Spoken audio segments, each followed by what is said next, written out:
Baik, Assalamualaikum warahmatullahi wabarakatuh. Puji beserta syukur, marilah kita panjatkan kepada Tuhan Yang Maha Kuasa, karena berkat rahmat dan karunia-Nya, kita masih bisa berkumpul, kita masih bisa hidup dalam keadaan sehat walafiat di keadaan pandemi COVID-19 ini. Salawat beserta syalam, semoga tetap tercurah limpahkan kepada junjungan kita, yakni Habibana wa Nabiyana Kanjeng Nabi Muhammad Sallallahu Alaihi Wasallam. Jadi dalam video kali ini, kita akan membahas salah satu materi mata pelajaran bahasa Indonesia kelas 11, yaitu karya tulis ilmiah. Kenapa kita membahas karya tulis ilmiah? Karena bila suatu hari kita akan membuat karya tulis ilmiah kita itu sendiri, entah itu berupa tugas dari sekolah, berupa tugas dari guru, berupa tugas dari fakultas kita, dari dosen kita, ataupun kita memang ingin memecahkan suatu masalah sendiri, kita ingin meneliti sendiri, kita nggak perlu belajar dari awal lagi, nggak perlu. Kenapa? Karena kita udah belajar basicnya sekarang. Nah, itulah kenapa kita akan mempelajarinya hari ini. Oke, langsung lanjut ke definisinya. Apa sih definisi dari karya tulis ilmiah itu? Di sini kita akan membahas dua aja. Yang pertama, karya tulis ilmiah adalah laporan tertulis yang berisi hasil sebuah kegiatan ilmiah yang dilakukan oleh peneliti ataupun oleh penulis. Itu yang pertama. Definisi yang kedua adalah gini, tulisan yang membahas permasalahan berdasarkan dari penyelidikan, pengamatan, ataupun pengumpulan data yang berkaitan dengan suatu permasalahan tersebut, dan ditulis dengan bahasa yang baku atau bahasa yang formal. Nah, itu definisinya. Langsung lanjut ke bagian yang kedua, yaitu tujuan dari karya tulis ilmiah. Apa sih tujuan dari karya tulis ilmiah itu? Di sini ada banyak sih sebenarnya, tapi langsung kita 4 aja deh di sini. Yang pertama, untuk melatih kemampuan berpikir sang penulisnya, sang penelitinya. Itu jelas, karena kalau kamu ingin membuat sebuah karya tulis ilmiah itu, kalian harus memakai otak kamu dengan jelas banget. Oke, langsung lanjut. Tujuan kedua adalah untuk memecahkan permasalahan yang sedang diteliti. Yang ketiga, untuk melatih seseorang agar bisa menulis karya tulis ilmiah. Seperti yang kita lakukan sekarang. Kita mengenal dulu definisinya, tujuannya, ciri-cirinya, dan berbagai macam lainnya, biar kita bisa di masa depan membuat sebuah karya tulis ilmiah sendiri. Lalu untuk tujuan yang terakhir adalah untuk menambah wawasan mengenai permasalahan yang sedang kita teliti. Nah, itu tujuannya. Untuk bagian yang ketiga, ada ciri-cirinya. Apa aja sih ciri-ciri dari karya tulis ilmiah itu? Yang pertama, ada logis. Jadi setiap tulisan itu tuh bisa diterima oleh akal sehat kita. Jadi kebenarannya itu bisa dibuktikan. Karena kan kalau hal-hal seperti hal-hal goib, supernatural, seperti hantu, seperti apa tuh, kayak misalnya pelet atau apapun, itu kan nggak logis ya. Jadi nggak bisa dibuktikan kebenarannya.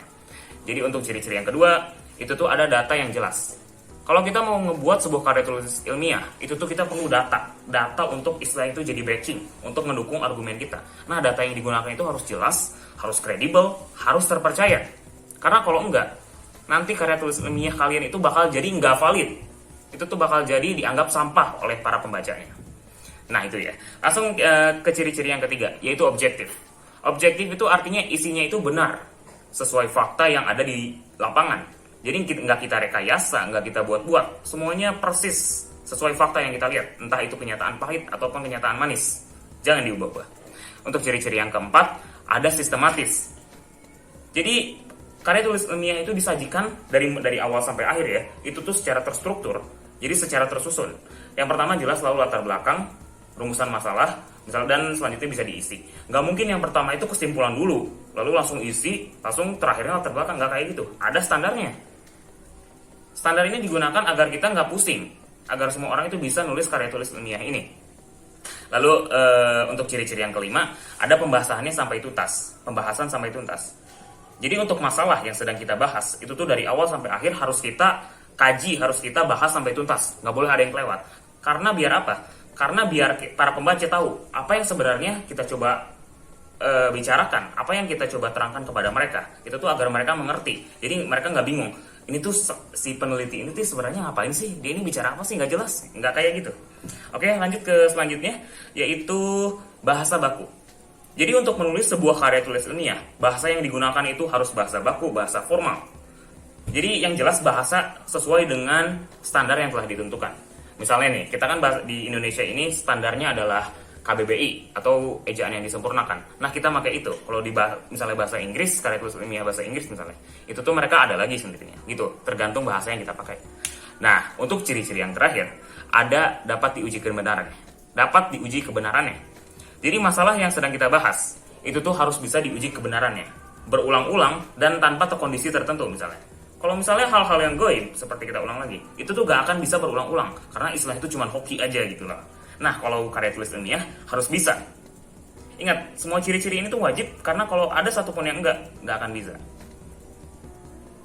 Selanjutnya kita masuk ke macam-macam karya tulis ilmiah. Ada apa aja sih? Cukup banyak ya, tapi kita bahas aja yang pertama. Seperti makalah. Yang kedua skripsi, kayak yang di anak-anak kuliah itu loh. Yang ketiga itu tesis. Yang ketiga itu artikel penelitian ilmiah. Itu tuh yang biasa kalian nemuin di online, kayak di internet lah, di Google. Yang kelima itu ada paper, yang keenam itu ada disertasi dan lain-lainnya. Lalu yang terakhir, struktur teks karya tulis ilmiah. Ada apa aja? Sebenarnya ini sangat singkat. Kita simplifikasi menjadi 4 aja. Yang pertama ada pendahuluan. Jadi pendahuluan ini isinya apa aja? Pertama adalah latar belakang masalahnya. Kenapa kita ingin ngebahas masalah ini? Apa tujuan kita? Apa alasan kita memilih topik ini? Lalu selanjutnya ada rumusan masalahnya. Lalu yang terakhir ada solusi terhadap masalah ini. Lalu untuk struktur yang kedua ada inti pembahasan. Jadi isinya apa aja? Dari di inti pembahasan isinya adalah landasan teori yang digunakan untuk mendukung penelitian yang sedang kita lakukan. Itu wajib banget harus ada ya. Karena kalau nggak ada, nanti pembaca nggak bakal ngerti kita itu sebenarnya mau ngomong apa. Oke, langsung lanjut ke yang ketiga. Adalah penutup. Jadi isi dari penutup bisa adalah kesimpulan. Jadi kesimpulan akhir dari penelitian yang sedang kita lakukan. Lalu selanjutnya yang terakhir ada daftar pustaka. Jadi daftar pustaka ini apa? Jadi daftar pustaka adalah suatu daftar yang berisi semua sumber bacaan yang digunakan sebagai bahan ajuan, sebagai referensi, dan juga sebagai landasan dari penelitian yang sedang kita buat. Nah, cuman segitu kok materi dari karya tulis ilmiah. Nah, untuk kesimpulannya, untuk rangkumannya, kalian tinggal pause videonya dan kalian catat sendiri ya. Oke, baik. Untuk sebelum penutupan, saya ada saran untuk kalian semua.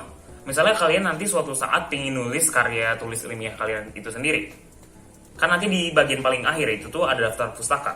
Jadi daftar pustaka itu kan isinya adalah sumber-sumber bacaan kalian, sumber-sumber data. Itu bisa dari internet, bisa dari buku, bisa dari majalah, bisa dari paper ataupun sumber-sumber lainnya. Nah, misalnya kalian ingin ngambil dari internet nih. Saya saranin jangan pernah bersumber dari Wikipedia. Kenapa? Karena Wikipedia itu bisa diubah sesuka hatinya oleh siapapun, oleh para pendatang.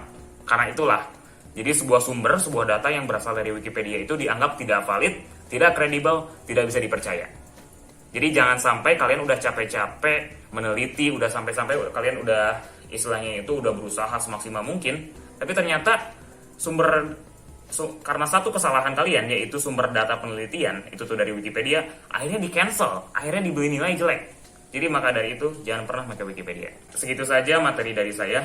Mohon maaf bila ada kesalahan karena manusia tidak pernah luput dari kesalahan. Assalamualaikum warahmatullahi wabarakatuh.